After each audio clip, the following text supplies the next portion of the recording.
Stalin was master of the economic plan, a tyrant who tolerated no failure and no criticism.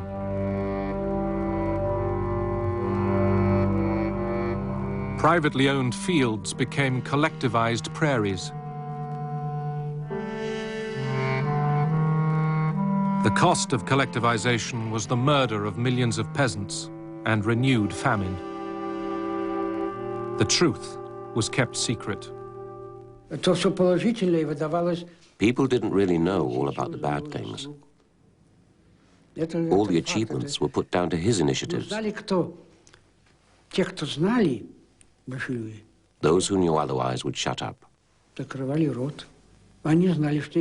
knew if they said anything, they would be imprisoned and shot. It was a regime of terror.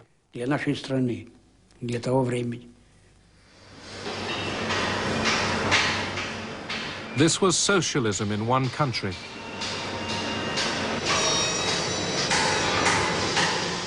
Heavy industry's output doubled in 10 years. Stalin felt that in order to get public support for the things he was doing, which were very harsh policies, he had to convince a great many of the people, the common people and the party members, that Russia was confronted with a conspiracy on the part of the major capitalist powers to undermine the Soviet government by espionage. Lenin's old comrades confessed to imaginary crimes. Игра разоблачена. Маска предательства с их облика, с их лиц сорвана. И сорвана раз и навсегда. Пусть прогремит ваш приговор, как освежающая и всеочищающая гроза. I could see them there with their pale faces, their twitching lips, their evasive eyes. These were the faces of men who had been, if not tortured, then terrified in many ways, and often by threats to take it out on their families if they didn't confess. The Moscow trials tore away some foreign illusions. Stalin's Soviet Union was revealed as a police state, not a workers' paradise. But even in America, thousands stayed loyal to the communist dream.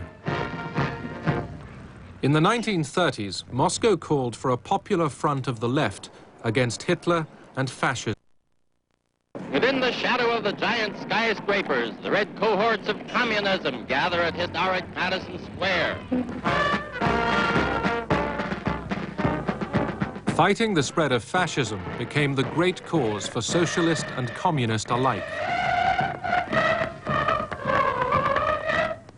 Doubts about Stalin were repressed.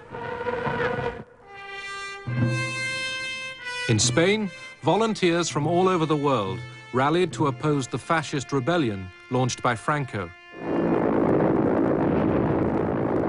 Franco was armed by Mussolini and Hitler.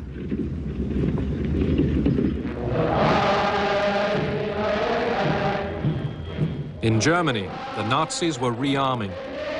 Hitler did not hide his ambitions to dominate Europe and then the world. Ein Sowjet zeigen, soll vor sich hertragen, und wir werden in unserem Zeichen wieder siegen. Roosevelt wanted to keep out of any European war. Despite what happens in continents overseas, the United States shall and must remain as long ago the father of our country prayed that it unentangled and free.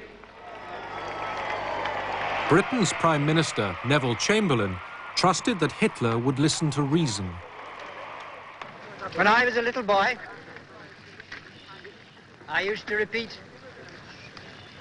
if at first you don't succeed, try, try, try again. In September 1938, Chamberlain flew to Munich. War seemed close as Germany prepared to invade Czechoslovakia. But Chamberlain went determined to appease Hitler.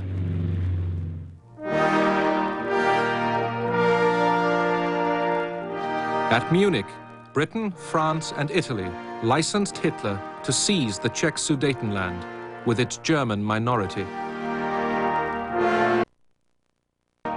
Czechoslovakia's allies had abandoned her.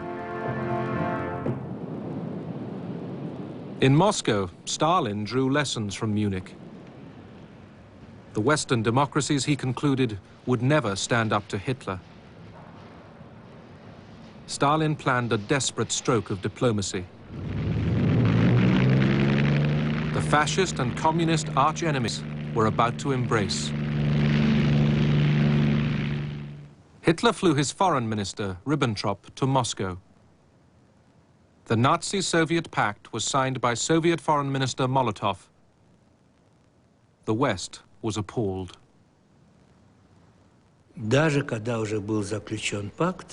After the pact was signed, I heard this from Stalin's lips. He was often at our home.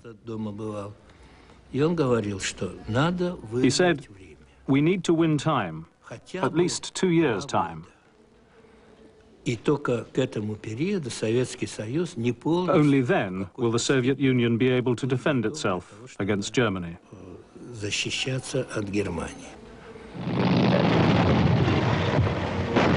September 1939, Hitler invaded Poland.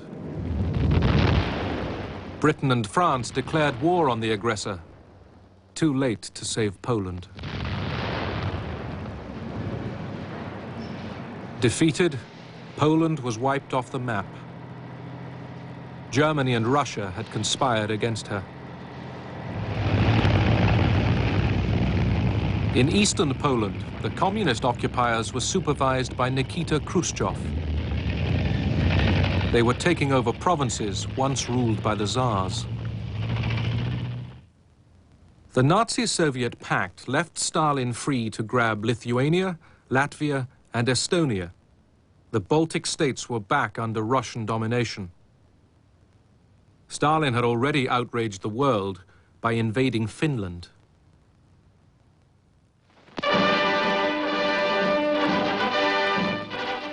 The Soviet Union is run by a dictatorship as absolute as any other dictatorship in the world. It has allied itself with another dictatorship, and it has invaded a neighbor so infinitesimally small that it could do no conceivable possible harm to the Soviet Union. In 1940, Hitler struck west.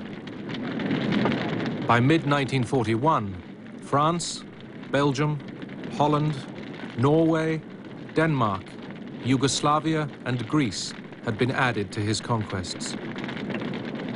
Churchill's Britain held out alone.